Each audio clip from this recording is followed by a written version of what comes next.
Before we go on to take a look at lower-level boundaries, let's see how the user session boundary has been implemented in Windows 7. We'll use sysinternals suite for this presentation. Sysinternals is a suite of tools developed by Mark Rusinovich. The tools are probably well known to all administrators and to other Windows system security practitioners. We'll run a program called Process Explorer. Even though the program is contained in a trusted directory, note that I still have to agree to run it. Taking a look at the program's properties, it turns out that the file is external. It comes from another computer. It's still blocked even though it's currently stored in my computer. This information has been saved. To disable the Open File Security warning, you need to unblock the program by clicking on the button you see above.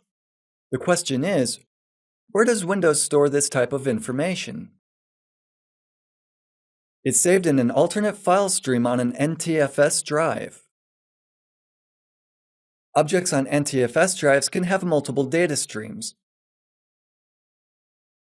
Alternate data streams are used exactly for this purpose, to store the origin of a file and allow a system to perceive it as a file that comes from an external site.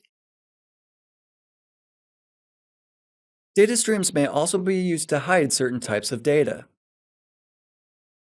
Coming back to our program, we'll run it with the administrator privileges.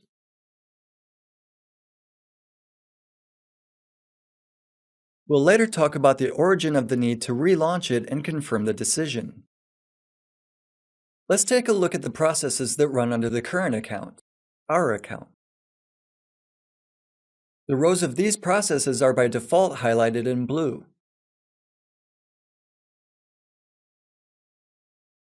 The operating system's shell, for example Windows Explorer, is the currently highlighted process. Various processes are launched within this shell. The bottom pane contains information on the selected Explorer process. You can view, for example, the activity of the process. In this case, we can see the objects loaded by a given process. As you can see, a session has been set up for us. The identifier is 1.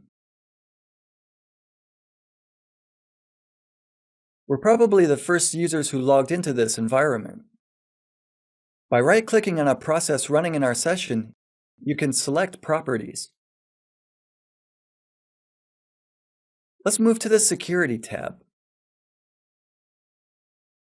Everything is tagged in such a way that the objects opened by a process can only be accessed by us, the current user account, a built-in system account, and a strange account with a visible seed.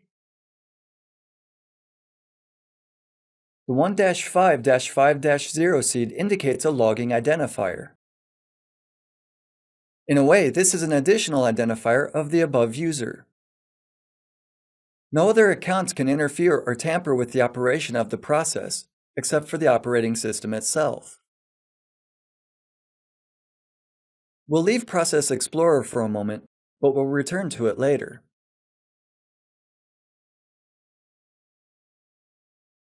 We'll run now a standard Windows tool, Windows Task Manager.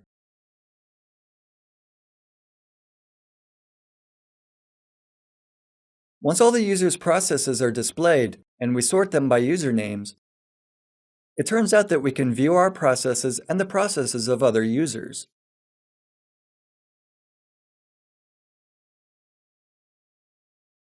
This is possible because the program runs with administrator permissions. We have discovered first that a session defines a security boundary. But here we can see that an administrator account can cross this boundary. It's enough to right-click on, let's say, iExplorer.exe to be able to end it, which is an obvious interference with the operation of the process. The administrator crosses the boundary in an explicit and apparent manner. The last aspect of a user session boundary we'll cover is isolating session 0. To do this, we'll need a program called PSExec.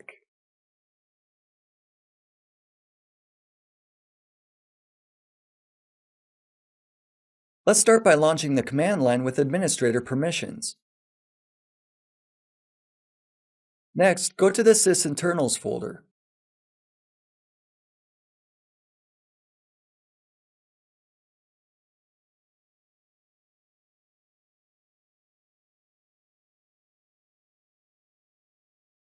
PSExec is commonly used to launch processes on remote computers.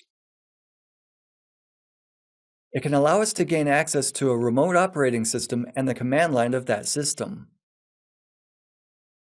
One of the additional features offered by the tool enables running it in a different session after submitting that session's number. This is enabled by the -I switch. Let's now find out how it works.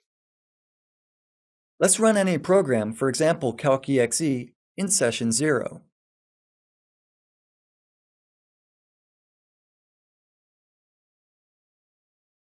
The calculator is running, but we don't see it on our screen. The isolation of the session is working. There's a new warning in the taskbar. A program running on our computer is trying to display a message, but we can't view it. The window appeared because Session 0 isolation is a feature that can only be implemented beginning with Windows 7. It wasn't available in the previous versions. All services were running before in the context of the session of a user who logged in first.